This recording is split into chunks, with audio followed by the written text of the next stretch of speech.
Welcome to my YouTube channel Bollywood Showbiz. Big boss 17 का contestant Sonia Bansal लग रही है बहुत ज़्यादा बिग बॉस से नाराज़। उन्होंने यूके 07 राइडर की भी कुछ बुराइयां की हैं। उन्होंने उन्हें बहन बोल बोल के उनको आउट कर दिया। ऐसी बहुत सी खुलासे करे हैं उन्होंने। देखिए वीडियो लास्ट तक। वो घर बहुत अच्छा है। इनफैक्ट मैं भी बहुत इंजॉय करती थी। आप लाइव में देखोगे बहुत डांस करना, ये करना, बहुत चिल करती थी। क्योंकि हम कभी ऐसे घर में नहीं रहे जहाँ पर फ़ोन नहीं हो, कुछ नहीं हो, तब भी इंजॉयमेंट कर रहे हैं, तो वो बहुत अलग फीलिंग है। जी।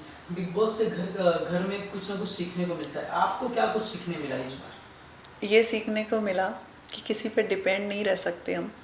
क्योंकि हम यहाँ अपनी नॉर्मल लाइफ में जैसे कि काम करने के लिए हम सब चीज़ें कर सकते हैं, वहाँ पे ऐसा कुछ भी नहीं है। खुद से चीज़ें करनी पड़ती हैं, चाहे आप बर्तन का ले लो, चाहे आप झाड़ू का ले लो, चाहे खाना बनाने का ले लो, सब कुछ हम लोगों को मिल बांट के करना पड़ता है। तो मुझे ऐसा लगता है कि वो एक बहुत सीख है लोगों। मैं तो वैसे भी घर का काम करने में एक्सपर्ट हूँ, बट अभी जैसे कि लोगों की लाइफ जो है कंफर्ट हो गई है, तो मुझे ऐसा लगता है कि वो कंफर्ट के लिए जो हटाने के लिए जो चीज़ें हैं ना, वो बहुत अच्छी हैं बिग बॉस में। जी। साथ ही मैं बात करूँ सना की, तो आपका और सना का टक्कर था दोनों का, लेकिन आप बाहर आ गए और सना नहीं आ पाए। सना को बचा लिए लोग। हाँ, इसलिए बचा लिया क्योंकि सना बहुत कमज़ोर है। सबको पता है, यहाँ तक का ऑडियंस को भी पता है कि मैं स्ट्रॉन्ग पर्सनैलिटी की हूँ, मैं किसी से दबती नहीं हूँ। मैं जो भी होता है मुंह पे बोलती हूँ। तो सना को कभी भी, सना तो इस हफ्ते नहीं अगले हफ्ते निकल जाएगी, तो वो तो नॉर्मल है। वो घर में भी है तब भी पता नहीं चलती है। तो लोगों को पता चलता है कि हाँ, जब स्ट्रॉन्ग पर्सनैलिटी है उसको पहले निकालते हैं, जिससे ये हमारे पैरों का कांटा ना बने। तो मुझे इसलिए निकाला। और ऐसा कौन सा कंटेस्टेंट था जिसको आप उम्मीद भी नहीं था कि ये बंदा मुझे वोट नहीं देगा, लेकिन वो बंदा आपको वोट दिया? मुझे अभिषेक अभिषेक। अभिषेक मुझे नहीं पता था, बट अभिषेक ने मुझे वोट दिया। क्योंकि हम लोगों का बहुत फाइट भी होता रहता था, कभी कभी मैं मुझको बच्चे भी बोल देती, मतलब बहुत सारी ऐसी चीज़ें होती थी। तो उसका उम्मीद नहीं था। इनफैक्ट ईशा का भी नहीं था, तो ईशा भी ने भी किया, मतलब जितने भी थे उन लोगों ने मुझे किया। और जिसका नहीं, मतलब उम्मीद नहीं थी कि ये मुझे नहीं करेगा, मतलब जैसे कि राइडर, मुझे उम्मीद थी कि वो करेगा मुझे, क्योंकि वो मेरे को बहन बोलता था। और उसने देखा कि मौका है, इसको हटा देते, नहीं तो ये बहुत बोलने वाली है, तो उसने मुझे हटा दिया। जी। और साथ ही मैं मुनावर का और मनारा का बात करूं, तो सबका कहना है कि लोगों का वो अंदर चल रहा है, दोनों का कुछ तो चल रहा है। क्या सचमुच कुछ चल रहा है क्या? मुझे ऐसा लगता है मुनावर का और मनारा से, हाँ, अच्छा है, पूछने से अच्छा है कि पहले हम वेट करें। जो हम वेट करेंगे तो जनता को खुद समझ में आएगा। हमें ऐसा लगा अंदर कि कुछ ना कुछ ऐसी चीज़ें हैं जिससे ये लोगों का कुछ चल रहा है, तो इसलिए मुझे ऐसा लगा। और यही मैं बोलूँगी, अभी वेट करें, क्योंकि बाजी पलटने में टाइम नहीं लगता है वहाँ पर। जी। मैं साथ ही बात करूँ आयशा, अभिषेक और समर्थ, इन दोनों का ऐसे लग रहा है सास बहू का झगड़ा चलता है ना, जो वैसा कुछ फीलिंग आ रहा है देख के। क्योंकि क्या समर्थ का इसके पीछे ऑलरेडी, क्या रियलिटी हाँ, है? समर्थ का ऑलरेडी पहले से जाने का था, ठीक है, बिग बॉस में। और वो शायद ईशा को भी पता होगा, ठीक है। जब ईशा को ये पता था कि वो समर्थ आएगा, तो वो नाटक क्यों कर रही थी, ठीक है।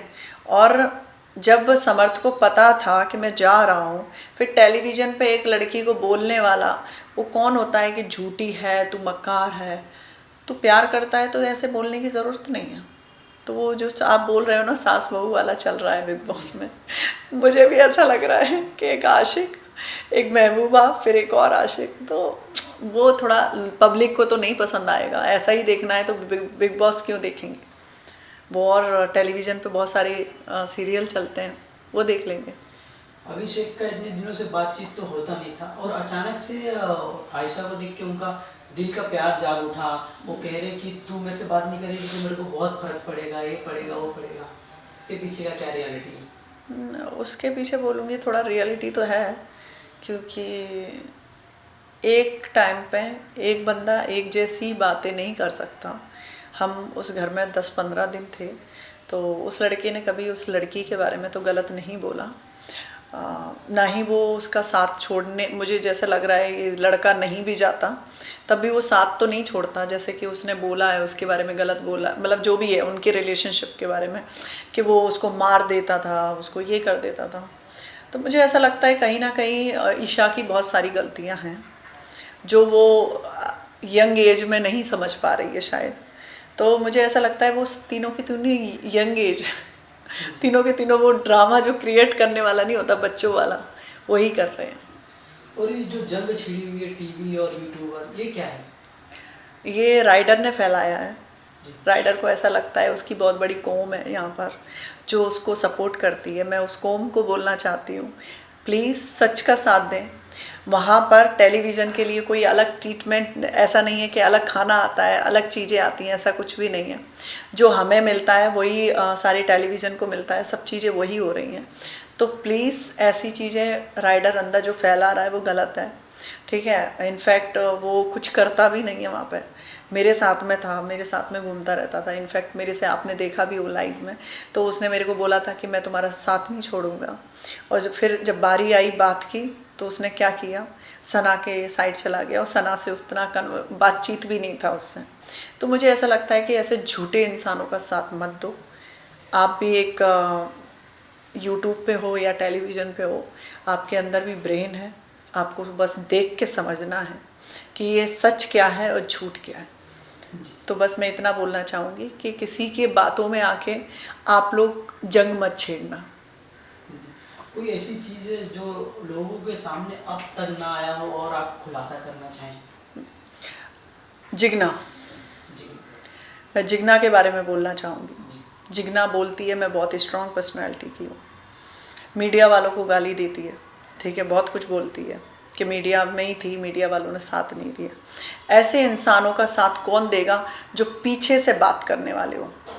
बात करने की हिम्मत है, जब आप 15-16 लोगों में बात नहीं कर पाते हो तो आप मीडिया के सामने सिर्फ ये दिखाने की कोशिश कर रहे थे तुम्हारा साथ नहीं दिया। साथ कौन देता है, जब इंसान का सच बोले। झूठ पे मत जाओ। आपने गलती नहीं कही, आप आके बोलो ना, फिर बोलते हो कि वो पुरानी बातें हैं, हम नहीं बोल सकते। तो मुझे ऐसा लगता है चाहे 100 साल पुरानी भी बात है, जब आपको न्याय नहीं मिला है तो आप उसके लिए लड़ते रहो। तो मुझे ऐसा लगता है जिग्ना का ऐसा फेस है जो सामने नहीं रखती है, और मैं डेफिनेटली गई, कम बैक किया तो उसकी सच्चाई ज़रूर बाहर लेके आऊँगी। जी। Any message for fans? बस इतना ही है कि थैंक यू, आप लोगों ने मुझे सपोर्ट किया। मुझे बाहर आके पता चल रहा है लोग मुझे बहुत पसंद कर रहे हैं, तो इस चीज़ के लिए थैंक यू। एंड मैं कोई भी टेलीविज़न हो या फिर फिल्म हो या कुछ भी हो, मैं आप लोगों को एंटरटेन करती रहूँगी। और मेरा कम बैक हुआ तो मेरा एक नया रूप होगा जिसमें, और मैं चाहती हूँ आप लोग मुझे सपोर्ट करते रहें। Thank you ma'am, thank you so much. Thank you so much.